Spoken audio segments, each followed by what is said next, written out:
It was the oil spill that shocked the country. In 1969, a blowout at one of the oil rigs drilling off the coast of Santa Barbara spewed out hundreds of thousands of gallons of oil, coating 35 miles of once pristine beaches in thick black crude, killing fish and fowl.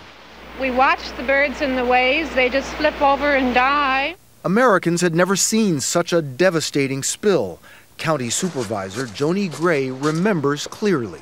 We didn't even know how to clean it up. I mean, we brought straw down. That was a huge spill, and obviously no one wants it to happen again. The Santa Barbara spill fueled the nationwide move to ban drilling in any new coastal areas. For 4 decades, a solid majority of Californians opposed expanded drilling off their coast. No drilling off our shores in California. Nowhere was that sentiment stronger than in Santa Barbara, with once again pristine beaches. I believe that we generated over $5 billion in tourist dollars. And one of the reasons is because this is such a beautiful coastline. But as gas prices have hovered around $4 a gallon, there's been a sea change in attitudes. For the first time in decades, a majority of Californians now support offshore drilling.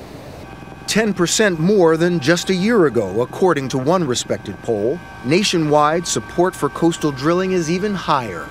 We need to access the resources that we have here in this country and reduce our dependence on foreign oil. Democrats and Republicans and independents are all somewhat more favorable towards oil drilling. The clearest sign the tide has turned?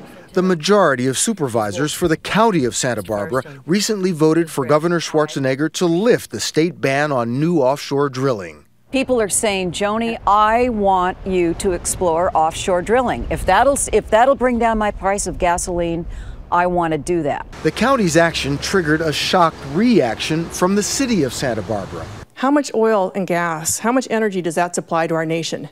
Days or weeks? And yet we get decades of impacts. The city, true to its environmental heritage, voted to continue the ban. Yet both the city and county votes are largely symbolic. Any decision on drilling in the state waters falls to the California legislature, and that body firmly supports the ban, despite the rising tide for change. Bill Whitaker, CBS News, Santa Barbara.